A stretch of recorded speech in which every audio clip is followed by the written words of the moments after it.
अस्सलाम वालेकुम। आज हम बनाएंगे बहुत ही लजीज खुशबूदार दानेदार कोरमा।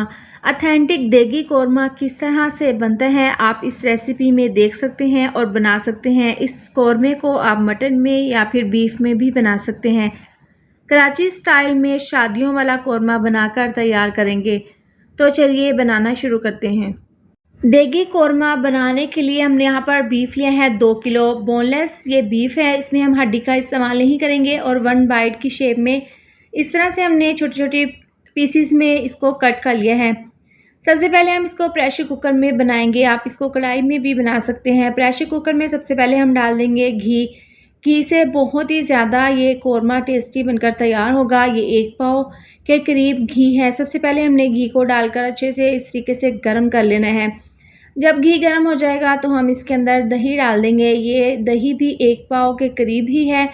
दही को हमने यहाँ पर ग्राइंड नहीं किया, ना ही हमने हैंड विस्क से इसको अच्छे से मिक्स किया है। आपने दही को ऐसे ही घी में शामिल कर देना है और अच्छे से मीडियम आंच पर इस तरह से घी में दही को मिक्स करते हुए पका लेना है। इस तरह से देखें, इससे कौरमा बहुत ही दानेदार, बहुत ही शानदार सा बनकर तैयार होगा। तो देखें यहाँ पर घी और दही जो है वो अच्छे से मिक्स हो गए हैं। आप देख सकते हैं यहाँ पर देखें ज़बरदस्त सा ये मिक्सचर तैयार है।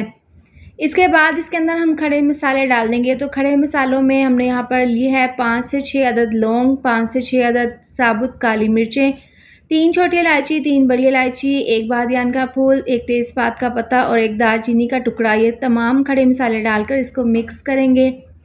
अब इसके अंदर पिसे हुए मसाले शामिल कर देंगे। तो 1.5 चम्मच यहाँ पर नमक लिया है, 2 चम्मच पिसी हुई लाल मिर्च और 2 चम्मच हमने यहाँ पर धनिया पाउडर का लिया है और 1 चम्मच हल्दी पाउडर। ये तमाम मसाले हम इसके अंदर डाल देंगे। इस तरह से डालने के बाद हमने यहाँ पर इसको अच्छे से मिक्स कर लेना है। मसालों को अच्छे से दही के मिक्सचर में मिला देना है इस तरीके से। इसके बाद 2 चम्मच डाल देंगे भरकर लहसुन अदरक का पेस्ट। ये डालने के बाद इसको हमने अच्छे से इस तरीके से मिक्स कर लेना है। अब इसी दौरान हम इसके अंदर 1 चम्मच डाल देंगे पिसा हुआ ज़ीरा पाउडर। यहाँ पर हम पिसा हुआ गरम मसाला नहीं डालेंगे क्योंकि खड़े मसाले हमने डाल दिए हैं। अब ये डालने के बाद इसको हमने अच्छे से मिक्स कर लेना है। अब मिक्स करने के बाद इसके अंदर हम बीफ शामिल कर देंगे। आप देख सकते हैं ये कोरमे का मिक्सचर अभी से ही बहुत ही ज़बरदस्त लग रहा है। तमाम बीफ डालने के बाद इसको हमने अच्छे से मिक्स कर लेना है इस मसाले में। इस तरीके से हमने हाई फ्लेम पर इसको 1 से 2 मिनट के लिए पका लेना है। अब इसमें हमने 1 गिलास डाल देना है पानी, क्योंकि हमने यहाँ पर बीफ को गलाना है। पानी डालने के बाद इसको मिक्स करेंगे और प्रेशर कुकर का ढक्कन बंद करके हम इसको 10 से 12 मिनट के लिए पकने के लिए रख देंगे। तो देखिए यहाँ पर 12 मिनट के बाद ढक्कन खोलकर हम चेक कर लेते हैं। बीफ यहाँ पर मैं आपको तोड़कर दिखा देती हूँ। बहुत ही ज़बरदस्त अच्छे तरीके से ये गल चुके हैं और यहाँ पर हमने किसी भी हरी सब्ज़ी का इस्तेमाल नहीं करना। हमने सिर्फ जो मसाले इसके अंदर डाले हैं इसी से ही हमने कोरमा तैयार करना है। तो देखें, अब इसको हम एक अलहदा कढ़ाई में निकाल लेंगे ताकि बाकी का कोरमा हम आसानी के साथ पका लें। तो यहाँ पर देखें ज़बरदस्त तरीके से कोरमा जो है वो कढ़ाई में पक रहा है। तो इसी दौरान हम इसके अंदर डाल देंगे प्याज। देखिए यहाँ पर ये प्याज है, 2 अदद प्याज को मैंने फ्राई करके इस तरह से हाथों से इसका चूरा बना लिया था। ये प्याज हम इसके अंदर डाल देंगे क्योंकि कोरमे जब भी हम बनाते हैं तो उसमें फ्राई किए हुए प्याज ज़रूर शामिल करते हैं।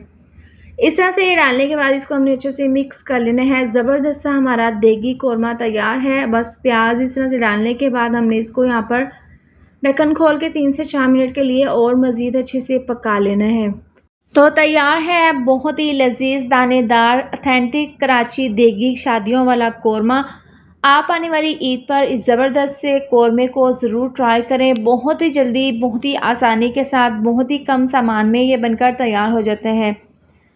तो आपने इसको ज़रूर ट्राई करना है और इस तरह से इसको बनाकर गर्मा गर्म रोगनी नान के साथ सर्व करना है। बहुत ही ज़बरदस्त ये बनकर तैयार होता है। इसके साथ ही वीडियो अच्छी लगे तो लाइक और शेयर कर दें। अगर आप मेरे चैनल पर न्यू हैं तो चैनल को सब्सक्राइब कर दें।